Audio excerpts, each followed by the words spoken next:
Sunu Presse, à la présentation Aïcha Toupam. Sunu Presse vous est offert par le Grand Carnaval de Dakar. Bonjour, l'escroquerie sur les deniers publics, l'abrogation partielle de la loi d'amnistie et le meurtre d'un Sénégalais à Toulouse, entre autres sujets, sont mis en exergue par les quotidiens reçus ce matin. Arrestation en série à la Fédération sénégalaise de lutte en première page du journal L'Observateur qui revient sur l'escroquerie des deniers publics. Le président, le secrétaire général, le trésorier général et le trésorier adjoint envoyés au pôle judiciaire financier.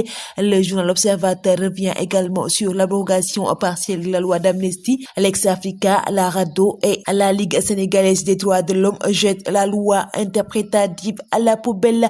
Eliman Kane estime que le vote de cette loi par la majorité de PASTEF sera perçu comme une trahison. PASTEF endosse l'initiative d'Amadou Ba, lit-on dans le journal Vox Pop, revenant sur la conférence de presse des élus de PASTEF.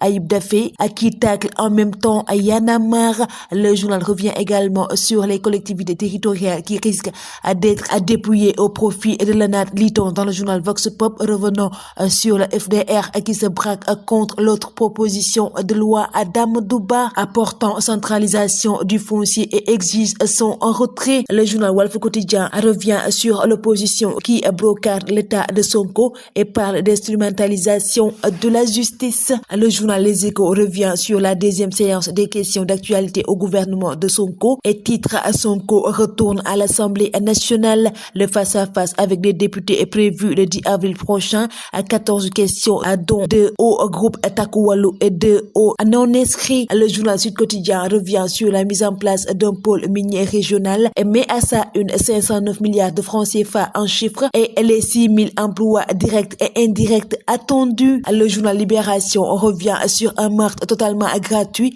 parlant d'un Sénégalais de 37 ans tué en pleine rue à Toulouse, surpris alors qu'il était sur la place à Baïlak et poignardé à la gorge. Mamadou Bachir Sow est décédé après son évacuation. La mise en cause, une femme de 50 ans qui n'a aucun lien direct ou indirect avec la victime, était alcoolisée après une dispute avec la caissière d'un supermarché. Elle a promis de revenir lui régler son compte. Sur le chemin, il a croisé Mamadou Bachir Sow avant de le poignarder. Le quotidien national Le Soleil revient sur le lancement aujourd'hui du programme des coopératives productives solidaires, mais à ça une Koumpentoum terroir ADC, revenant sur Alioune Dione, ministre de la microfinance, qui estime que les programmes des coopératives productives solidaires sont les maillons qui manquaient dans la dynamique de l'économie solidaire au bord du précipice écologique, lit-on dans le journal Enquête, revenant sur la déforestation au Sénégal.